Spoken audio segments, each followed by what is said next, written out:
This is probably one of my favorite breakfasts. So it's going to be bagels with... Tia eats gluten?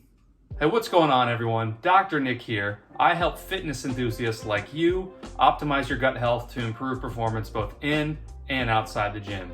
And on today's video, we have a fun one for you all. I recently did a diet breakdown looking at the gut health of Matt Fraser, the 5-time fittest man on earth. And today we're gonna do his female counterpart and training partner for so many years, the dominance that is Tia Toomey. This was a training day for Tia, and specifically training for the CrossFit Games. So you could say things are getting pretty serious. 1001, 1002, 1003.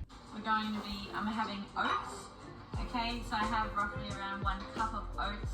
I'll have banana, I'll have some blueberries, roughly around 40 grams, and then I'll also sweeten it up with some honey. Considering this was a training day for Tia and specifically a day for the CrossFit Games like we talked about, the girl needs a lot of carbs. This is the perfect meal in the CrossFit community. Since it's pre-training, you typically want meals to be lower in fiber, higher in simple sugars, lower in fat, and moderate on the protein.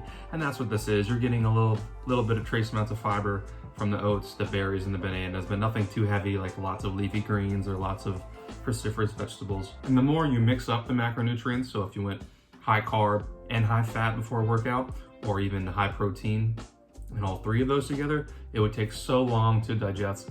It just wouldn't be a good idea before a heavy training session. So I'm a big fan of her choice here. And you all may have heard of fruit and nut bars. Here's a bowl of fruit and nuts.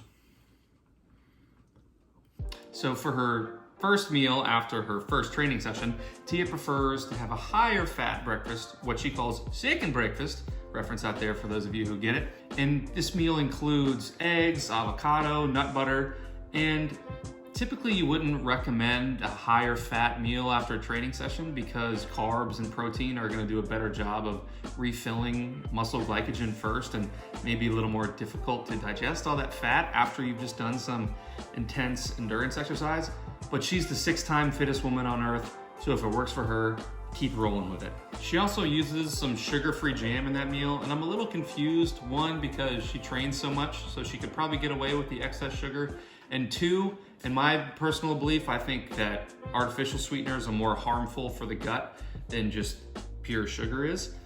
And I will say by the end of this second meal, she's already had 6 different sources of fiber. And with how much she trains, she needs a lot of that fiber for immunity and for microbial diversity. So I think she's doing a great job on that front. And as to regards as what I'm eating, sardines and pork. So throughout her weightlifting session, Tia mentioned she has several fuel for fires. And if you watch my Matt Fraser video, he also did a lot of that during his training sessions, which makes sense considering how much training they did together. And is in a similar vein to what I talked about in his video.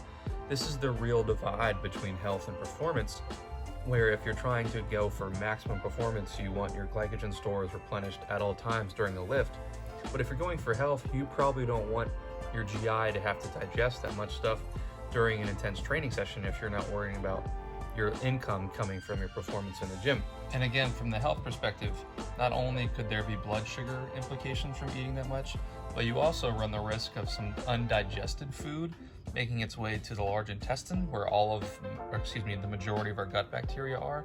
That's where you could get the symptoms of bloating, gas, constipation in the middle of a workout, and no one wants to deal with that while you're training. And again, from the performance perspective, if you get paid to do this, might be a good idea, but if you get paid to do this, I would also tag team those fuel for fires with some digestive enzymes and some leaky gut supplements incorporated throughout your training. And me, I'm gonna eat peanuts while I look at this weight. So Tia mentions that she has some chill time after her weightlifting session before she continues on with the rest of her training. And she said she has some whey protein, some white rice, and some sort of carrot and white bean sauce. And I think the whey protein and the rice is a really good idea because those are both super easy to digest. And considering the amount of stress she just put her body under, I think that's a really good approach. The sauce with the carrots and the beans can be problematic for some people because of the FODMAP content. But again, Tia's been doing this long enough and she's more than good enough at it to understand what works for her body and what doesn't. As for me, my chill time, I'm gonna watch the clouds. So once Tia is done training for the day, she has a fairly large dinner. And she mentions she incorporates food rotation, and specifically she rotates her protein sources. And I think this is a really good approach to reduce the likelihood of food sensitivities. And she also mentions that she cooks her peppers and onions, which I think is a great idea because a lot of people can get digestive flare-ups from eating raw onions or peppers. And I love that she uses the greens and a reds powder. I used to be turned off by this approach, but I think it's something every high-level CrossFitter should incorporate because you get lots of different polyphenols, antioxidants, different sources of fiber, which helps to replenish not only your antioxidant defense systems from intense exercise, but also to contribute to the microbiome. And not only that, but you expose the microbiome and the immune system to, again, another wider array of foods, hopefully reducing the likelihood of food reactions in the future. So overall, I'm a huge fan of this meal, more so than just lettuce and meat. So first off, I'd just like to thank Shane and Tia for putting this video out into the ether for us to scrutinize and look at and to make our own videos off of.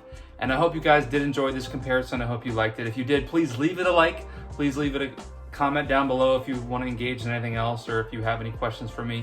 And also subscribe to the channel if you're new. And as always, guys, trust in your gut.